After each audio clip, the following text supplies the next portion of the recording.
Buenos días, doctora. Hola, buen día, Erika. ¿Cómo estás?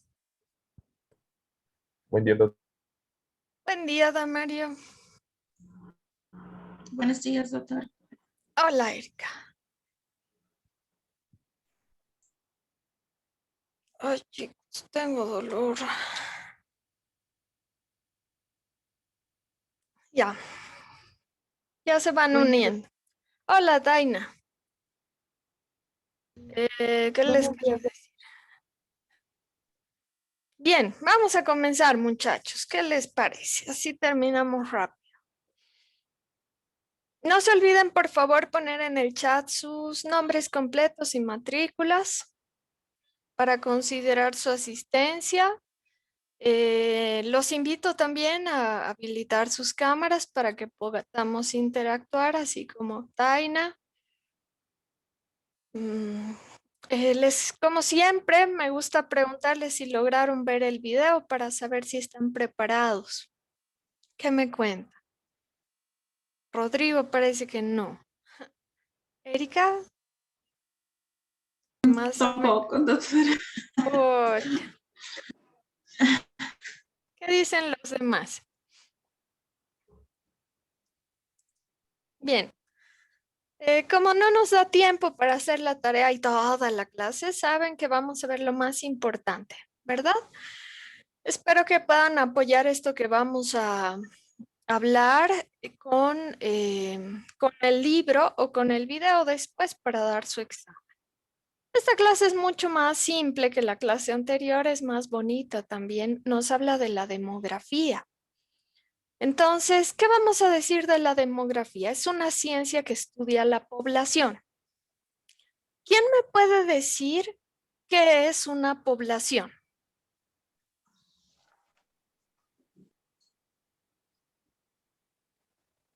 Nada. Voy a Conjunto compartir. de la misma especie. Perdón, Edgar. Conjunto de la misma especie. Ya No. puede ser. Sí, está bien. El número total de habitantes Más o de una menos, misma especie. Gustavo. Ya. Entonces, comenzamos con la demografía. ¿Está bien el tamaño, muchachos, o está muy pequeño?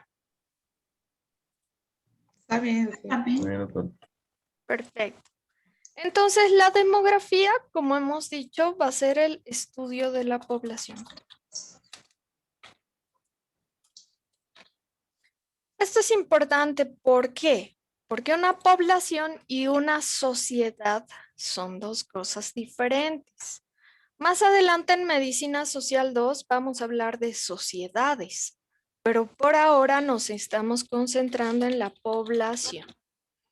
Entonces, una población humana, que es lo que nos interesa, va a ser un conjunto de personas que habita un territorio definido. Es importante estudiar el territorio que habita ese conjunto de personas porque sabemos que en nuestro medio ambiente hay factores o determinantes de salud que influyen, ¿verdad? El medio ambiente tiene más o menos un 17% de influencia sobre la salud de las personas y ese 17% de influencia hace parte de la historia natural de la enfermedad que ya hemos conocido antes y que seguimos repasando. Entonces, dentro del territorio hay características particulares. El clima, la temperatura, la altura sobre el nivel del mar, la organización, ¿verdad? De este conjunto de personas, todos son determinantes de salud. ¿Qué más me interesa? La demografía tiene bastantes utilidades, no las vamos a ver en esta clase porque están en el video y están en el texto. Lo que me interesa sí repasar un poco son cosas que nos pueden confundir.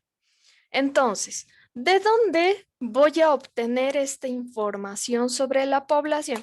Ahí hablo de las fuentes demográficas. Entonces, ¿de dónde obtengo la información? Tengo tres fuentes demográficas. La primera, el censo de población. A estas alturas, nosotros ya hemos visto entre 1 a 3 o 4 censos, dependiendo de la edad que tenemos, en el país donde vivimos o donde hemos estado, ¿verdad? El censo de población es interesante porque cada país necesita realizar esta enumeración de ciudadanos. Eso es un censo. ¿Por qué mi país necesitaría realizar esta enumeración de ciudadanos para conocer sus características? Para saber, como decía Hedigel, cuántos tengo de la especie, no sé, cuántos de esos trabajan, cuántos son niños, cuántos son ancianos, cuántos tienen casa, cuántos tienen servicios básicos.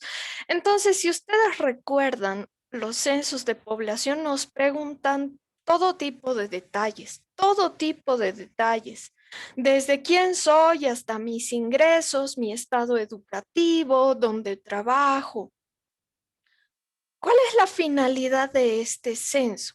La finalidad es que el gobierno, al saber cuáles son las condiciones y las características de los ciudadanos, pueda ofrecerles beneficios. Si yo sé que tengo, no sé, 1000 embarazadas en un territorio como Sacaba, por decirles, entonces yo tengo que ser capaz de darles atención prenatal a todas esas embarazadas. O otro ejemplo que se sale de salud. Si yo sé que en un pueblo, no sé, un pueblo que se llama Chimuelo, en un lugar X, no tiene servicios básicos, entonces como gobierno tengo que ser capaz de ver las gestiones para darles agua, luz o lo que ellos necesiten. ¿Qué más me interesa del censo de población? Como es información privada de cada uno de nosotros, privada porque ¿a quién le interesan mis ingresos, verdad? Al gobierno sí, para darme beneficios o darle mis beneficios a otro más vulnerable, pero al resto de los ciudadanos que estamos en el territorio no les interesa esa información. Por lo tanto, la información del censo es confidencial. Pero esta información se distribuye en forma de estadísticas. O sea, el gobierno puede decir, para que nosotros como profesionales de salud, como estudiantes o como lo que sea, podamos hacer investigación o podamos hacer análisis, en ese caso nos dan las estadísticas.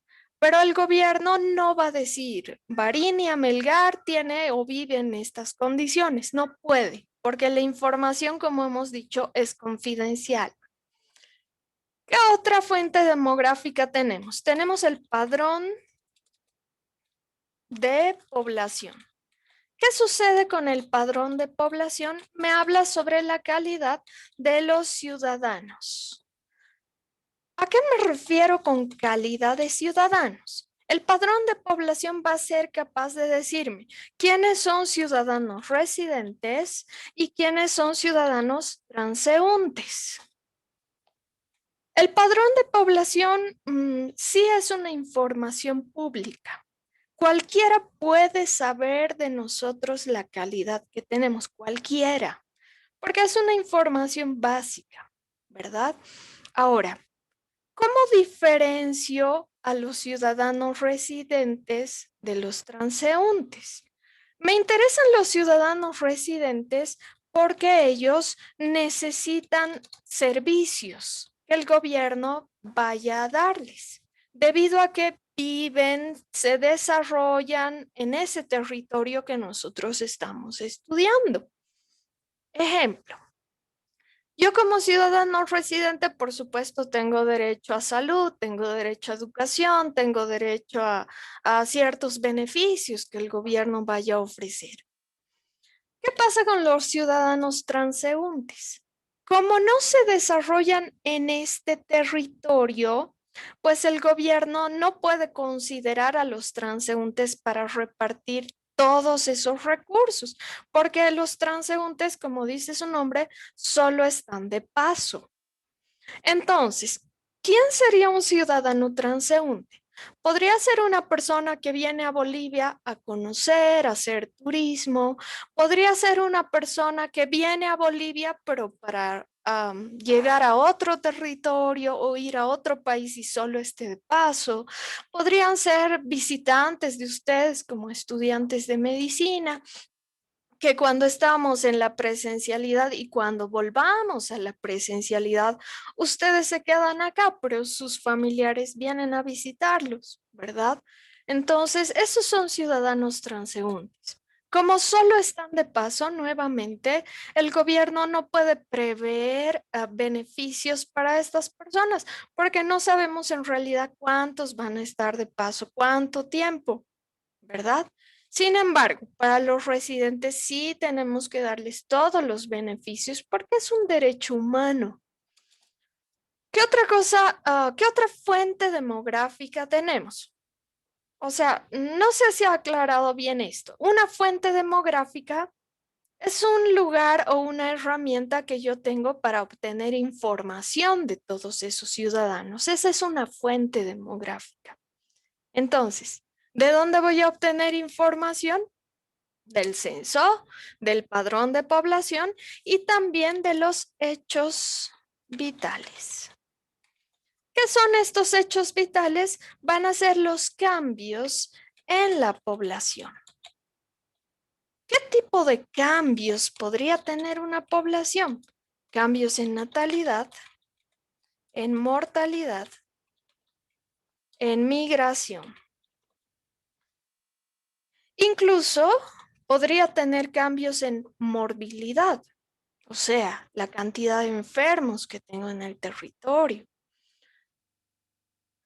Los hechos vitales generalmente se obtienen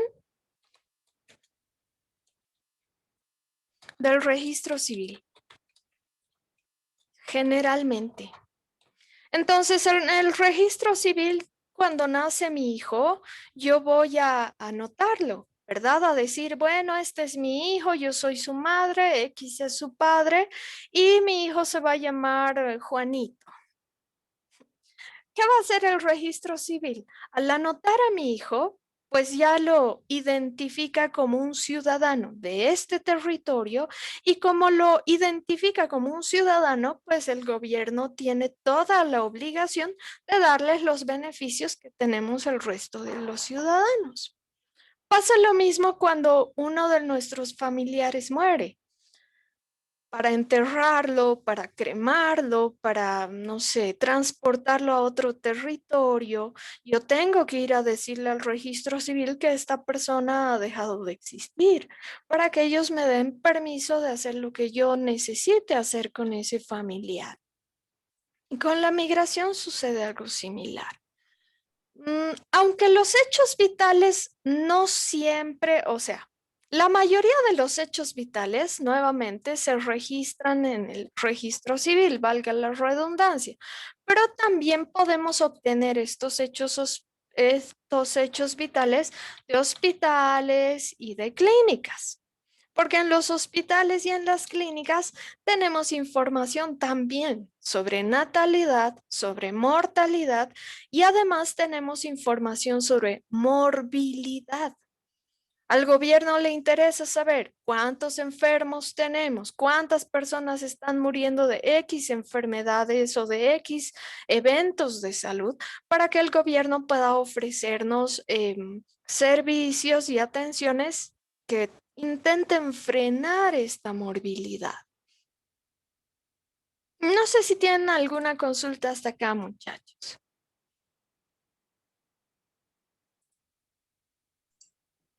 No, doctora. Perfecto. Entonces continuamos. Entonces, ya que sabemos lo que es la demografía, ya que conocemos que es una población, necesitamos saber qué le interesa estudiar a la demografía. La demografía lo que quiere conocer de esta población es la dimensión, la estructura, la evolución y características de esta población. Ahora, cuando hablo de la dimensión, ¿exactamente a qué me refiero? La dimensión es la cantidad de habitantes en un territorio. O sea, estoy hablando de Bolivia, ejemplo. ¿Cuántos ciudadanos somos en Bolivia? Estamos cerca de los 9 o 10 millones de habitantes, ¿verdad? Puedo estudiar mi demografía de forma diferente. Puedo estudiar la cantidad de habitantes solo en Cochabamba, o solo en la ciudad, o solo en zonas urbanas. Pero no se olviden, cuidado con las preguntas trampa. La demografía siempre va a estudiar un territorio bien definido, siempre. La estructura de la población va a ser la clasificación de estos habitantes. Entonces, ¿cómo los voy a clasificar? Existen muchas maneras. Los puedo clasificar por sexo y saber cuántos hombres, cuántas mujeres tengo. Los puedo clasificar por edad, saber cuántos niños, adultos, ancianos. Los puedo clasificar por estado civil, por nivel de ingresos, por los servicios que reciben. O sea, los puedo clasificar de diferentes maneras.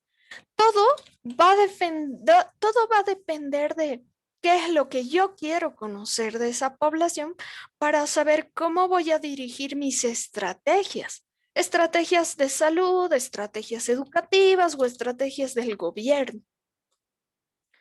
La evolución de la población nos muestra los cambios en el tiempo. ¿A qué me refiero con cambios en el tiempo? Pues me refiero a que no va a ser lo mismo la población que teníamos el año 2019 y la población que tenemos el año 2021.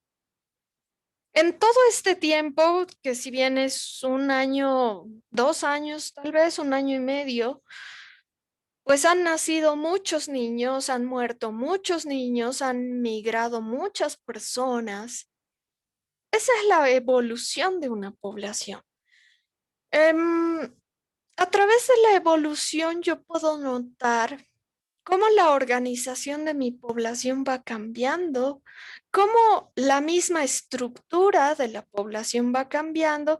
Tengo una imagen para mostrarles eso. Sin embargo, me interesa conocer la evolución para saber cómo voy a organizar a estos ciudadanos y nuevamente, cómo voy a ser capaz de satisfacer sus necesidades. Por ejemplo, en un país que se encuentra en vías de desarrollo, yo sé que en este país no hay muchos servicios. La atención en salud probablemente no sea buena. Entonces, la esperanza de vida de estos ciudadanos va a ser baja, porque en un país en vías de desarrollo, pues ellos van a morir más de accidentes o de enfermedades infecciosas, de desnutrición. Cosas que los países desarrollados ya han logrado sobrepasar, ¿verdad? Ya han logrado controlar. ¿Y qué pasa en un país desarrollado? Pues ellos tienen una esperanza de vida mucho mayor y como su esperanza de vida es mayor, no se mueren fácilmente de enfermedades infecciosas. Ellos se mueren más de enfermedades crónicas no transmisibles. Ellos se mueren por los efectos mismos del envejecimiento. Y eso nos demuestra la evolución de las poblaciones. ¿Qué más? Entre las características de esta población ya hemos mencionado algunas. Podemos estudiar características territoriales porque sabemos que no es lo mismo vivir en una ciudad que está a nivel del mar o que en una ciudad que está sobre 3,000 metros a nivel del mar, ¿verdad? Las condiciones son diferentes, los riesgos son diferentes, las situaciones de salud cambian. Podemos estudiar características económicas, porque esto también influye sobre la salud de los ciudadanos en ese territorio. Y podemos estudiar, no sé, otro tipo de características, la misma organización cultural tal vez, entre otras. Bien, ahora, aquí hay una pregunta trampa también. ¿Por qué? Porque la demografía, al estudiar todo esto que hemos hablado, la dimensión, la estructura, la evolución, la demografía demuestra que una población no es eterna. ¿A qué me refiero con esto? Una población no va a durar para siempre.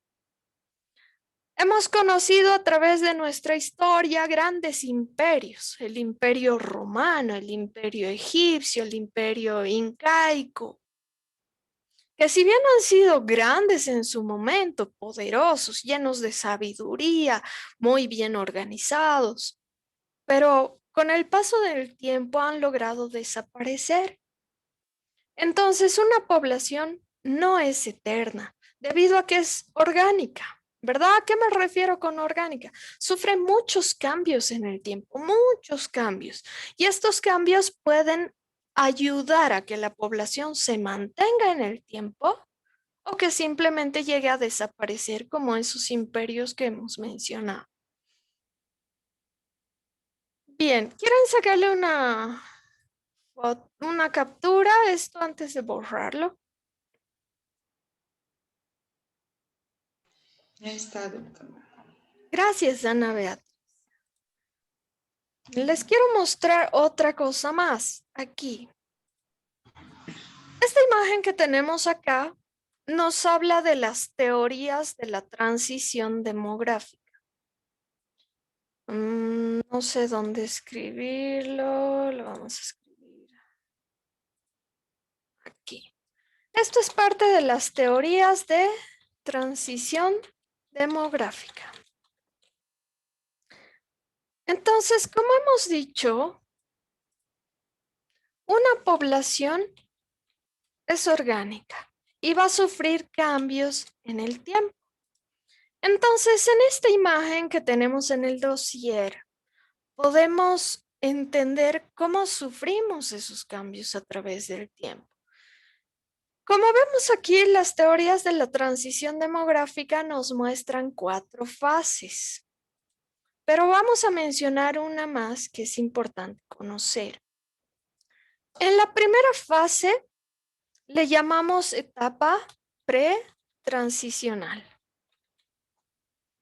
En esta etapa pretransicional, como ustedes pueden ver, aquí nos muestra la fecundidad, que es alta, y la mortalidad, que es alta también. Entonces, ¿qué sucede en la etapa pretransicional? Pues nos estamos enfrentando a un país que está comenzando a organizarse. Este es un país nuevo. ¿Cómo es nuevo? Probablemente es subdesarrollado. Y como está subdesarrollado, pues las tasas de mortalidad, natalidad son altas porque este país aún no ha logrado establecer servicios que puedan proteger la salud de esa población. La segunda fase de la transición demográfica se conoce como transición incipiente, o sea, el inicio de la transición. En esta transición incipiente nosotros nos encontramos con un país que ya tiene algunos servicios de salud bien establecidos, tiene algunos programas que están funcionando muy bien. Podemos ver que esta población está un poquito más desarrollada. Probablemente su esperanza de vida sea mayor en comparación con la etapa pretransicional. ¿Qué me interesa de acá?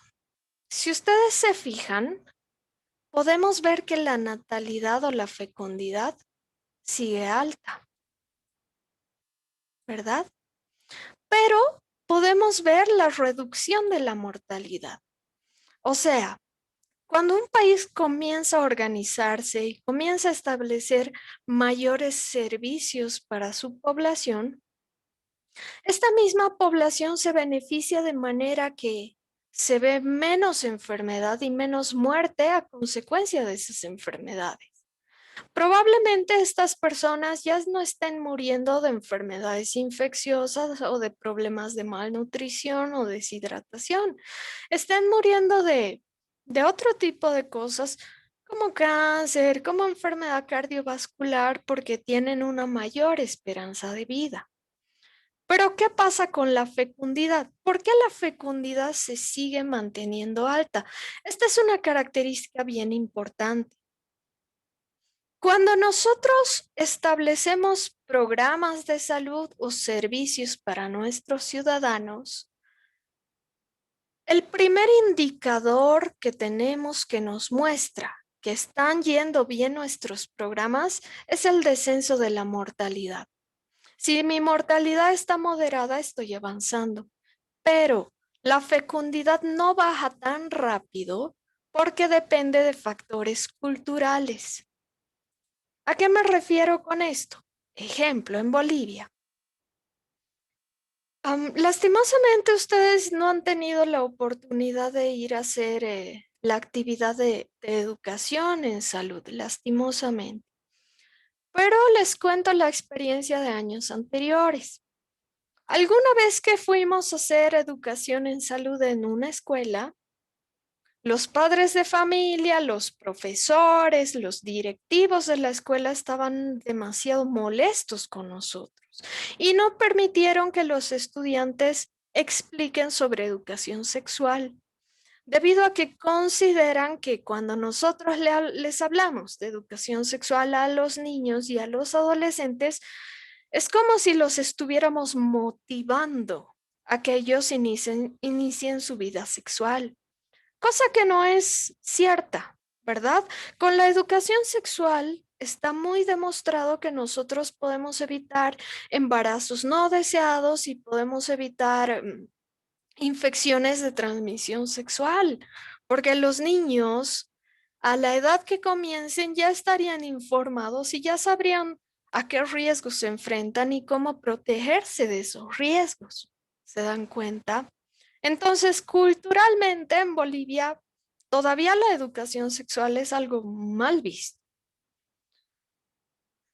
Otro ejemplo de por qué la fecundidad estaría tan alta en la transición incipiente es porque pensamos como poblaciones de países subdesarrollados, pues que es importante a partir de los 20 años casarnos e iniciar una familia, cosa que no pasa en países desarrollados como Europa, ¿verdad? O Estados Unidos. Estas personas o estos adultos a los 20 años están pensando primero en cumplir sus objetivos personales antes de casarse o de tener hijos. Entonces, culturalmente eso también demuestra por qué la fecundidad estaría alta en esta etapa de transición. La tercera etapa de transición se llama en transición o transición plena. Lo vamos a bajar un poquito. ¿Qué sucede en la etapa de transición o transición plena?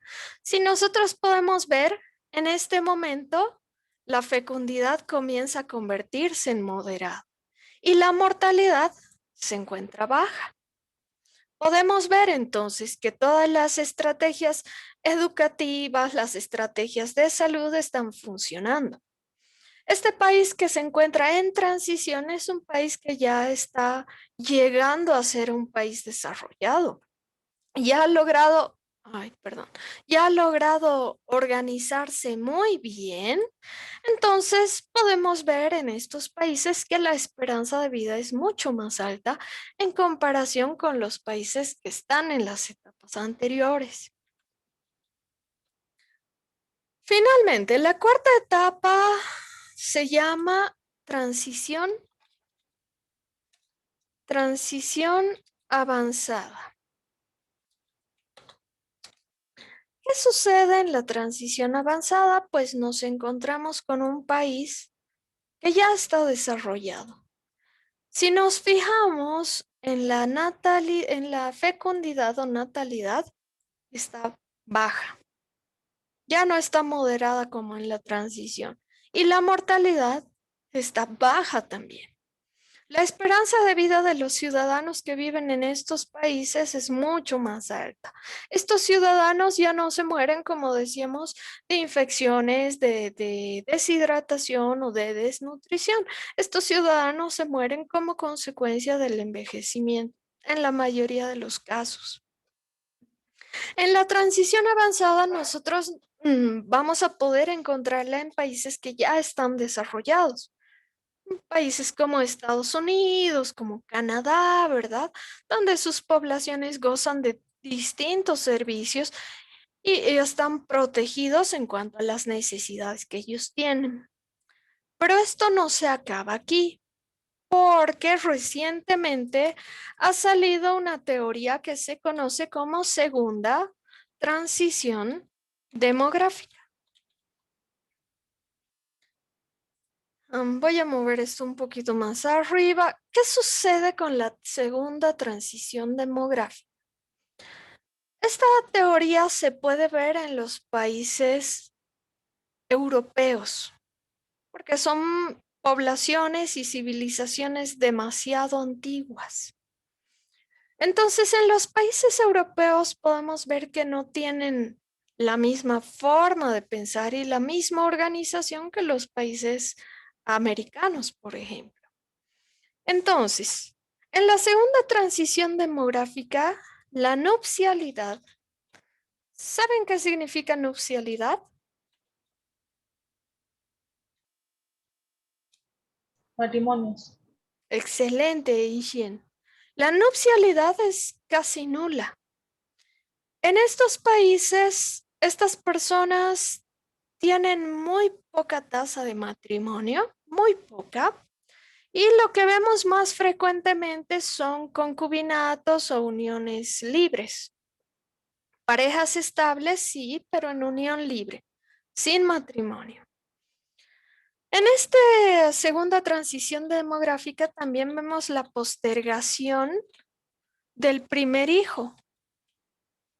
O sea, ellos no quieren tener un hijo a los 20 años. Los tienen a los 35, a los 40 años, una vez que sienten que están satisfechos con todas las metas que ellos se han propuesto como personas o como profesionales. En estos países, el envejecimiento o la tasa de envejecimiento es muy alta. ¿A qué me refiero con esto? Nosotros podemos ver que en los países europeos hay muy pocos niños. La mayoría de los ciudadanos son adultos en edades productivas y mucha cantidad de ancianos también. El problema con las tasas de envejecimiento altas es que los ancianos se convierten en ciudadanos dependientes.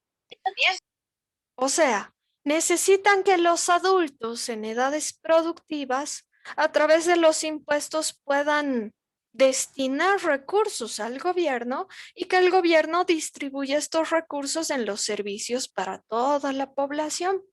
Pero los ancianos, como ya no están en edad productiva, como ya no tienen fuerza laboral, únicamente consumen estos recursos, cosa que puede debilitar la economía de estos países y cosa que está poniendo en mucho riesgo a estos países con tasas de envejecimiento muy altas. No sé si ustedes han visto alguna vez, existen países europeos como Suecia que le permiten un fácil ingreso a los ciudadanos americanos o especialmente latinoamericanos como nosotros. ¿Por qué?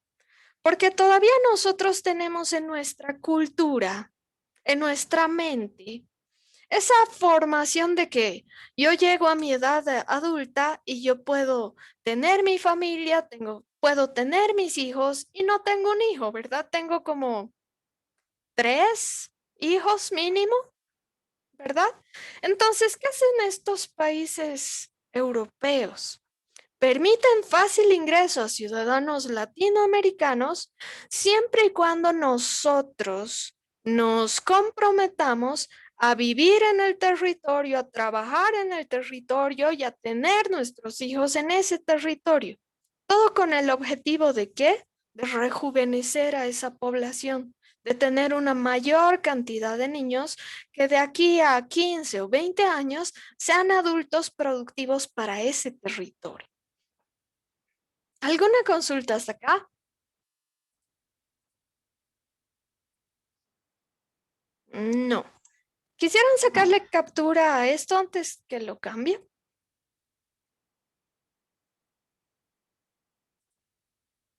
Bien.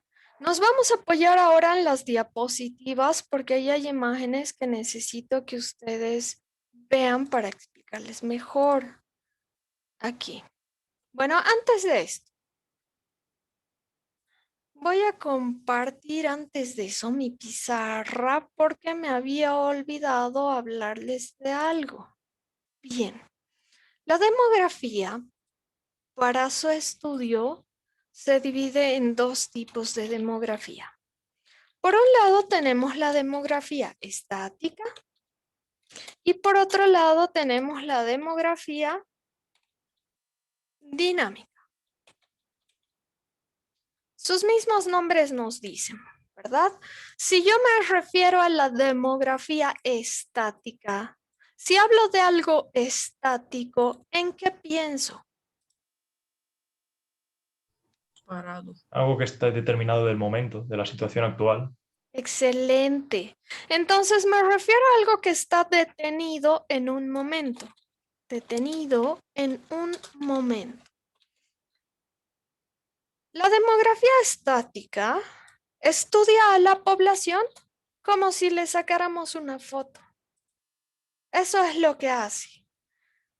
Ejemplo, si yo investigo a los ciudadanos de Cochabamba el día de hoy, 22 de marzo de 2021, pues voy a saber cuántos ciudadanos tengo en el territorio, cuántos han nacido hoy, cuántos mueren hoy, cuántos se han enfermado hoy, todo hoy.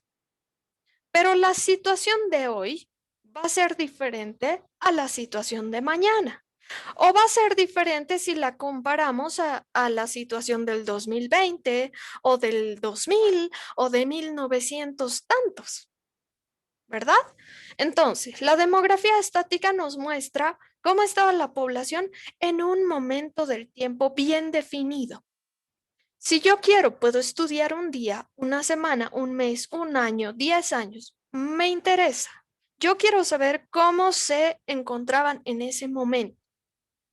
Ahora, la demografía estática estudia 3 cosas. Va a estudiar la dimensión de la población. Ya hemos mencionado esto. Va a estudiar la estructura de la población y va a estudiar el territorio que habita esa población. ¿Por qué? Porque no es lo mismo el territorio que nosotros habitamos en 2021, me refiero a los ciudadanos de Cochabamba, si lo comparamos con el territorio que utilizábamos el año 2000. Lógicamente éramos menos ciudadanos y el territorio que abarcábamos era menor. Entonces, otra vez, ¿qué estudia la demografía estática? La población, pero en un tiempo bien definido. Por otro lado, ¿qué va a estudiar la demografía dinámica? Su nombre mismo nos dice. Nos va a mostrar los cambios de la población, pero a través del tiempo. Nuevamente, ¿a qué me refiero con esto? Me refiero a la comparación. ¿Cómo nosotros nos encontramos el año 2021 y cómo éramos el año 2000?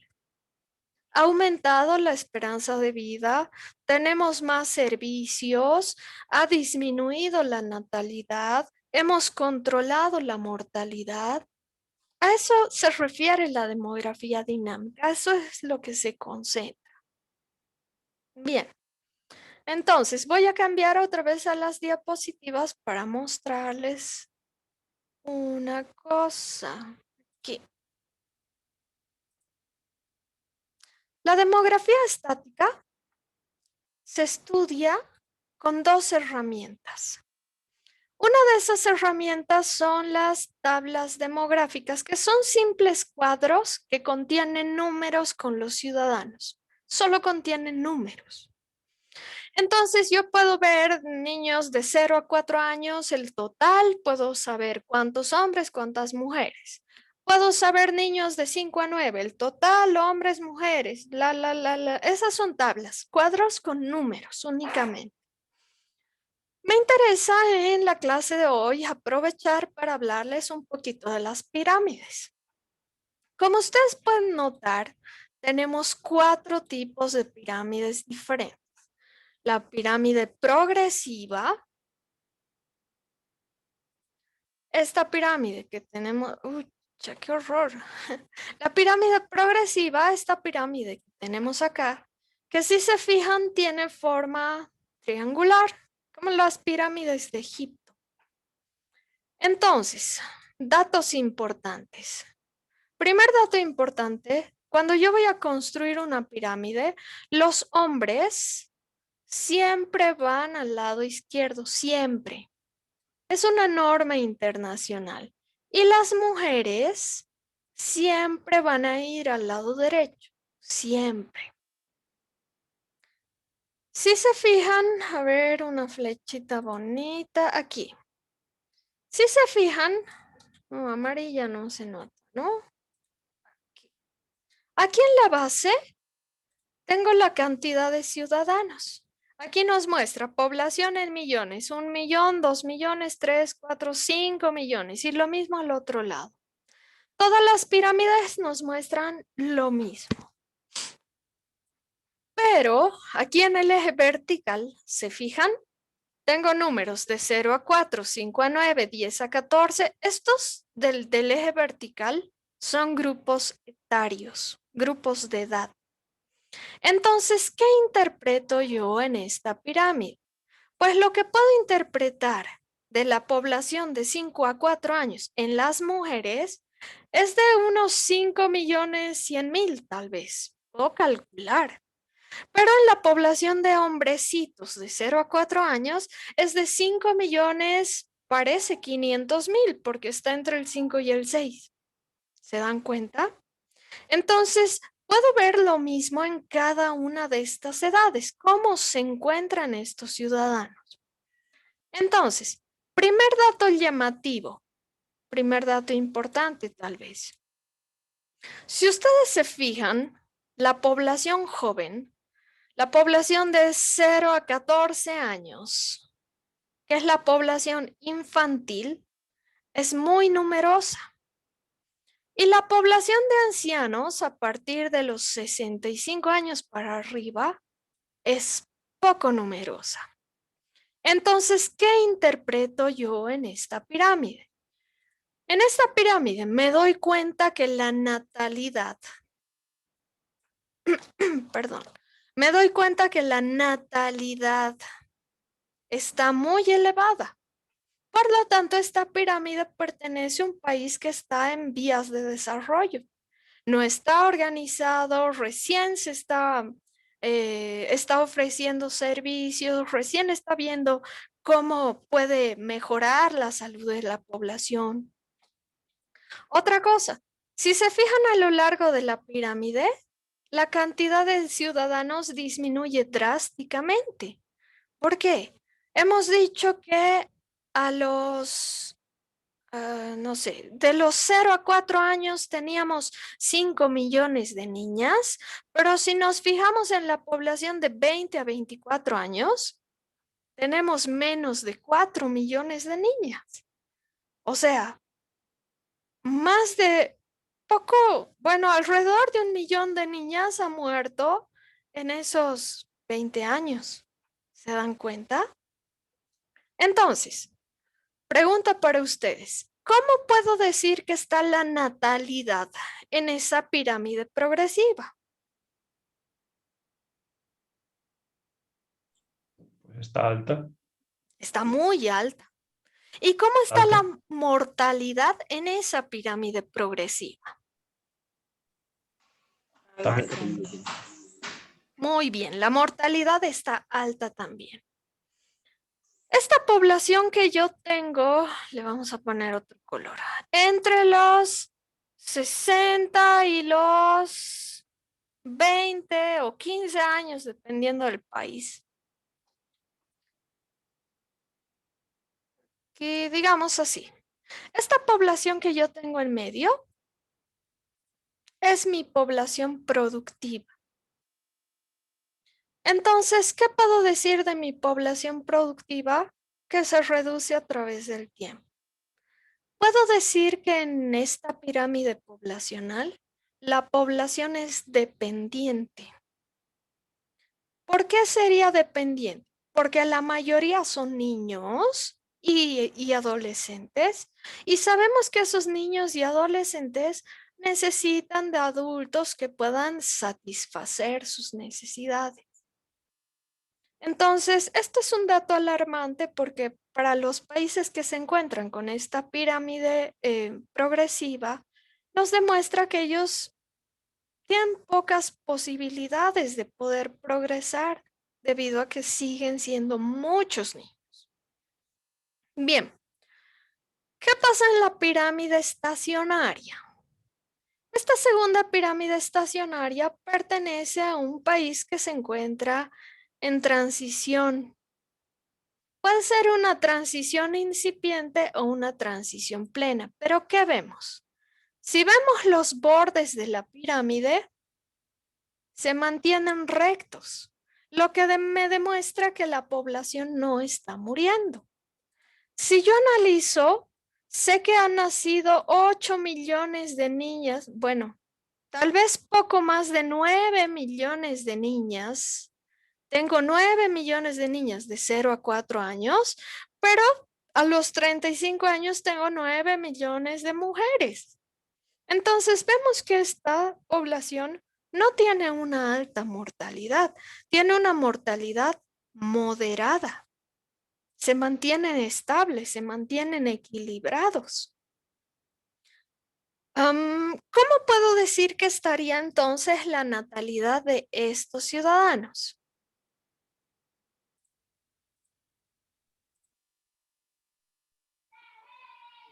Alta, doctora.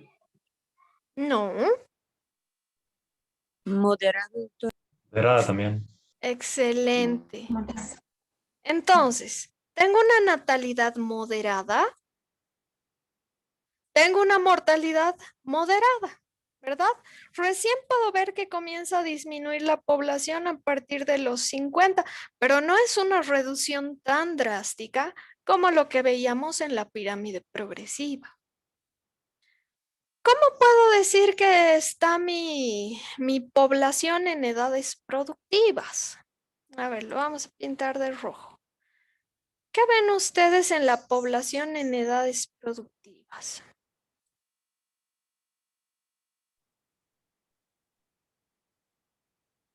Es numerosa.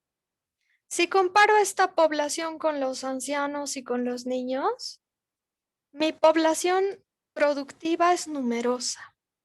Entonces, puedo decir, dependiendo de la pirámide, hay que ver cada caso, que en este caso que tengo en la imagen, es una población independiente.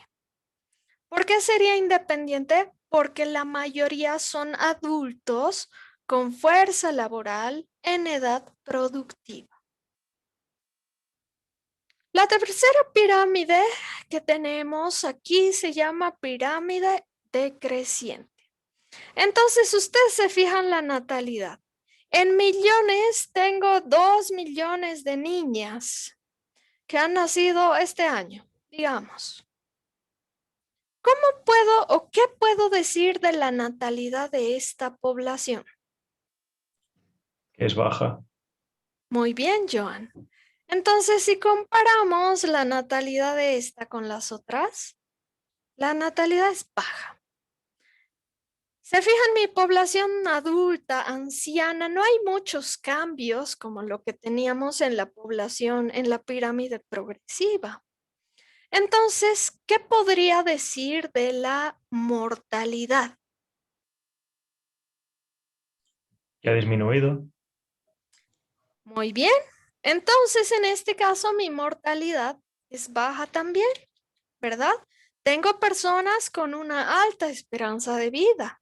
Tengo una gran cantidad de mujeres y hombres a partir de los 65 años, cosa que no pasaba en la pirámide progresiva. Y en la pirámide estacionaria más o menos, ¿no ve? ¿Qué puedo decir de la población en edad productiva?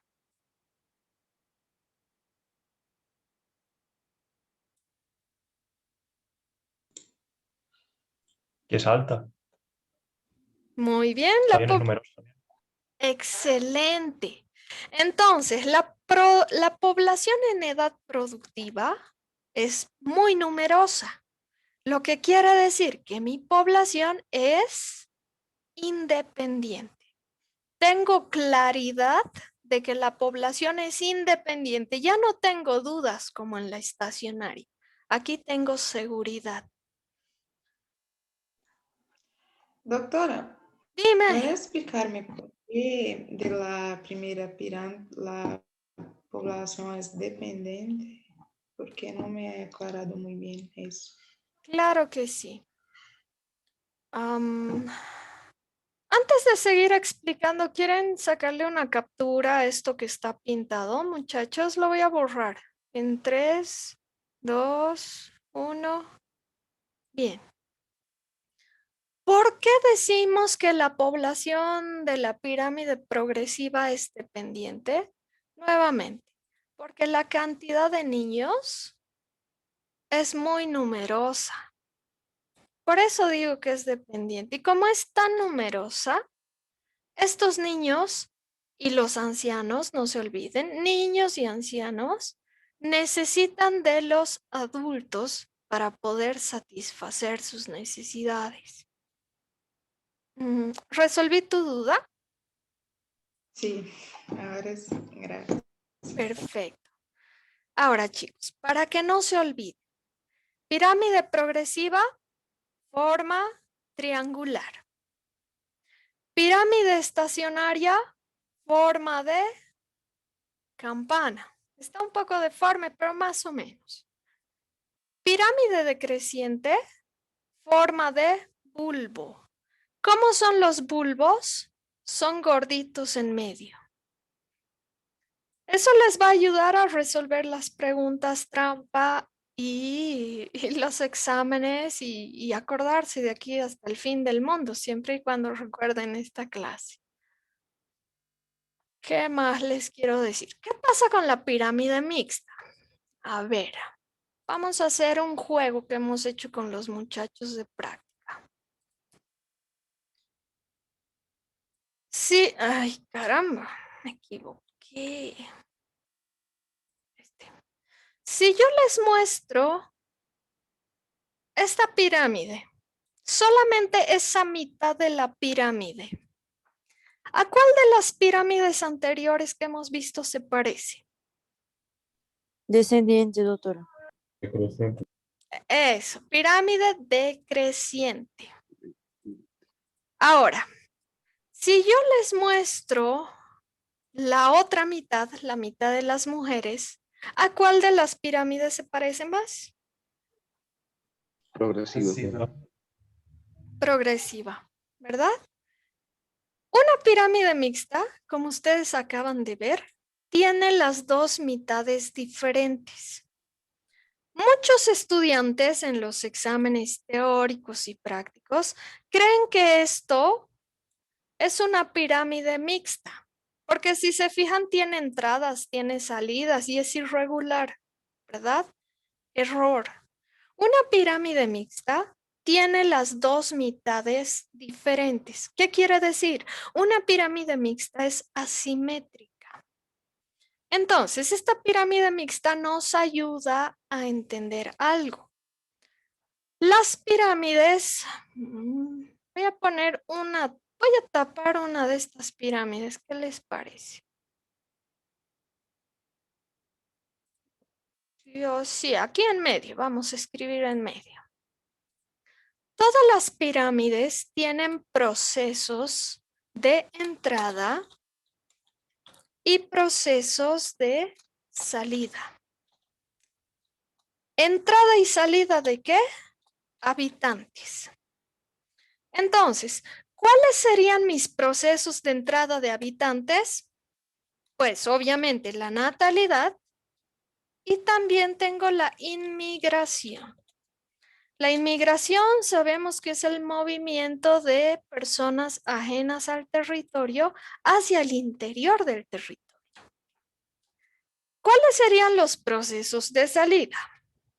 Obviamente la mortalidad, porque disminuye la cantidad de ciudadanos, y también la emigración, que sería la salida de ciudadanos de mi territorio hacia otro territorio. Ahora, en esta pirámide mixta, súper interesante,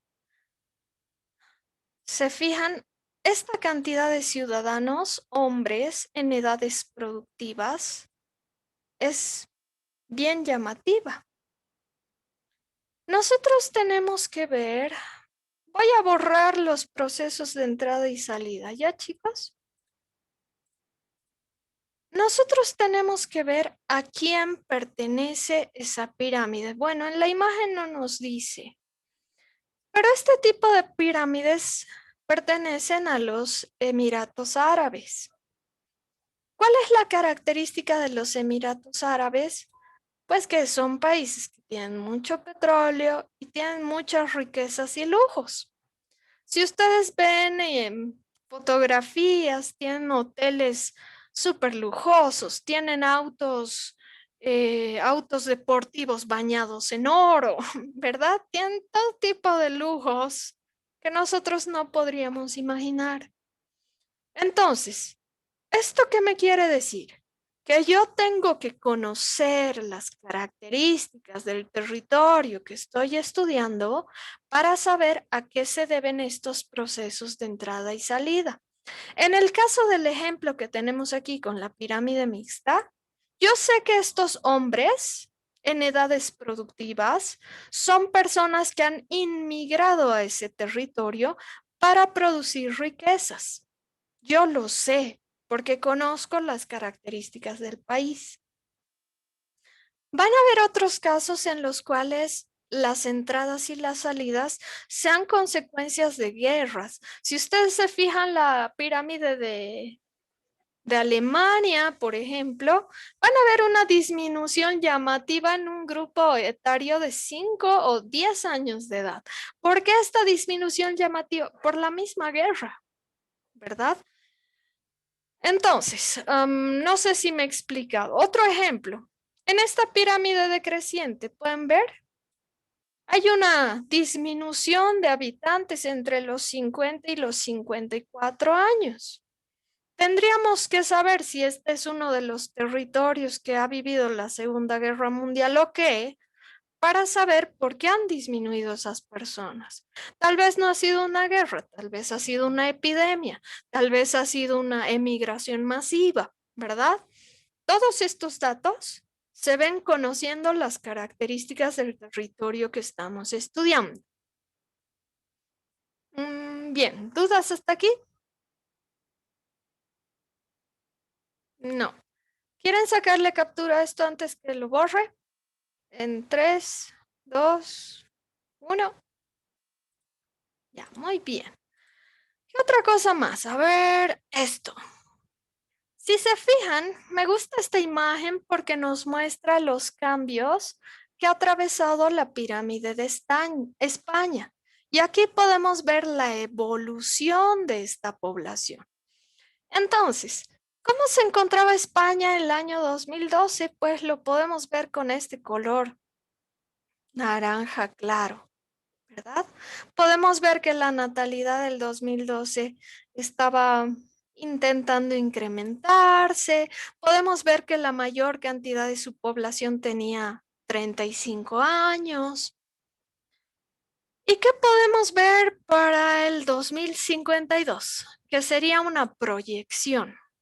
Con los datos demográficos yo también puedo proyectar a futuro qué va a suceder con este país.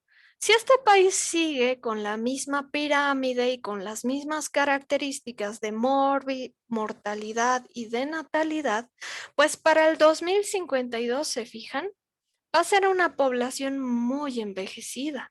La mayoría de sus ciudadanos van a estar por encima de los 60 años, lo cual lo va a convertir nuevamente en una población dependiente. Entonces, ¿qué tiene que hacer España en este momento? En este momento tiene que ver las formas de promover un poco más la natalidad, que la natalidad no esté tan reducida porque a largo plazo es un riesgo para desestabilización para todo el país. ¿Tienen alguna consulta hasta acá, muchachos? No. Bien. Entonces, sabemos que la demografía se divide en dos. Una demografía estática que nos muestra la población como una foto.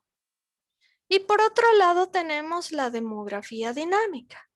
¿Qué hacía la demografía dinámica? Nos mostraba los cambios en la población a través del tiempo. En la práctica, no sé si ustedes están avanzando esto. Yo todavía no he llegado con mis estudiantes, pero en la práctica lo que vamos a estudiar van a ser todas estas tasas. O sea, vamos a aprender a calcular cómo una población se mueve a través del tiempo. Vamos a aprender a interpretar qué significa la tasa de mortalidad, natalidad, fecundidad, etc. ¿Qué les puedo decir por ahora? Bueno, por ahora en la teoría, esto es lo que vamos a hacer, a ver en la práctica. Todos esos cálculos, todos esos. Entonces, para no cansarnos mucho, vamos a ver un resumen de esto. ¿Qué va a pasar con la tasa de mortalidad? La tasa de mortalidad nos muestra distintos aspectos de la población, distintos. Nosotros podemos estudiar la mortalidad general para conocer cuántos, la dimensión, ¿no ve? ¿Cuántos ciudadanos fallecen en mi territorio? Esa es la mortalidad general. Solo me muestra el número. También podemos estudiar la mortalidad específica y la mortalidad proporcionada, que nos muestra las características o las causas de muerte. Entonces, la mortalidad específica y proporcionada me va a mostrar, no se ve muy bien, ¿no? A ver, otro color. Me va a mostrar la mortalidad de mis ciudadanos por edad, por sexo y por causa. Eso hacen estas mortalidades. Ahora, ¿qué más les puedo decir? Para no confundirlos, creo que eso es lo básico. La natalidad. Estos dos que tengo aquí, la natalidad y la fecundidad, son bien importantes porque nos pueden mostrar el grado de desarrollo de esa población. Ahora, pregunta trampa. La natalidad y la fecundidad siempre la voy a estudiar sobre la cantidad de nacidos vivos. Siempre. No sobre la cantidad de embarazadas, no sobre la cantidad de nacimientos, sobre la cantidad de nacidos vivos. Cuidado con las preguntas trampa. ¿Por qué? No se olviden que el registro civil va a tener el dato de nacidos vivos en el territorio, ya que cuando nacen, yo tengo que ir al registro civil a decir, este es Juanito, estos son sus padres y ha nacido X día, ha nacido ayer, no sé. ¿Qué pasa con los embarazos? No se registran. ¿Qué pasa con los nacimientos? Si tengo un nacido muerto, no se va a registrar correctamente. Peor si estoy hablando de poblaciones en área rural. A los nacidos muertos ni siquiera los registran. Entonces, siempre, siempre, siempre la tasa de natalidad y de fecundidad las voy a estudiar sobre los nacidos vivos. ¿Cuál es la diferencia? Pregunta de examen. La diferencia es que la tasa de natalidad la voy a estudiar sobre el total de la población.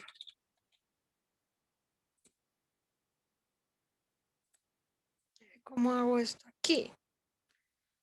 Y la tasa de fecundidad la voy a estudiar únicamente sobre la población de mujeres en edad fértil, como dice en la diapositiva.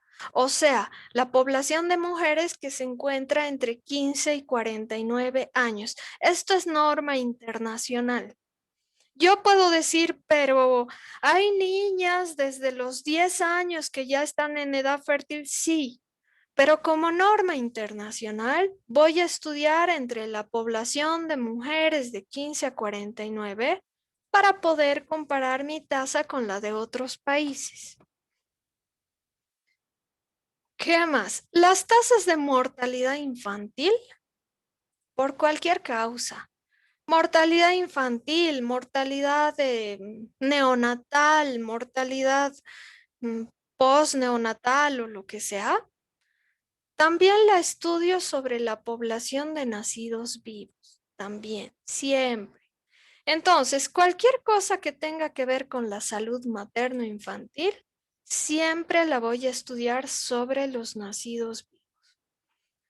Las otras tasas no me interesa mucho que aprendan, porque son más complejas y no quiero confundirlos. Pero estas tres tasas que hemos visto son las básicas. Otra cosa más. En medicina, la demografía dinámica en medicina nos interesa estudiarla sobre el sexo, no, mentira. Nos interesa estudiarla sobre la mortalidad, sobre la natalidad y sobre la migración. Por eso lo mencionamos en Medicina Social 1. Estos tres estudios son básicos para nosotros como profesionales de salud debido a que nos ayudan a comprender las necesidades de nuestra población. Voy a dejar de compartir. Si quieren pueden sacarle una captura a esto ahora.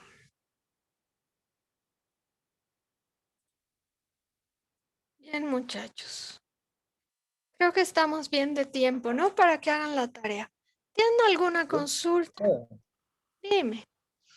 Usted sacou na hora que estava sacando a foto. A ver, vamos a ver si Yo puedo. también. Doctora, son las 11. ¿Qué va a ser la tarea? ¿Qué? Tenemos 15 minutos. En 5 minutos pueden resolver la tarea. Por eso es necesario que vean el video para no hacerme hablar tanto. Luego me emociono.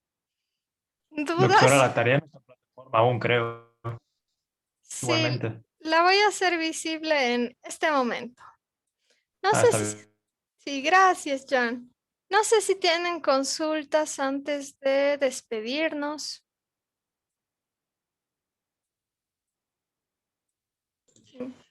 Doctora, tengo una pregunta en chat.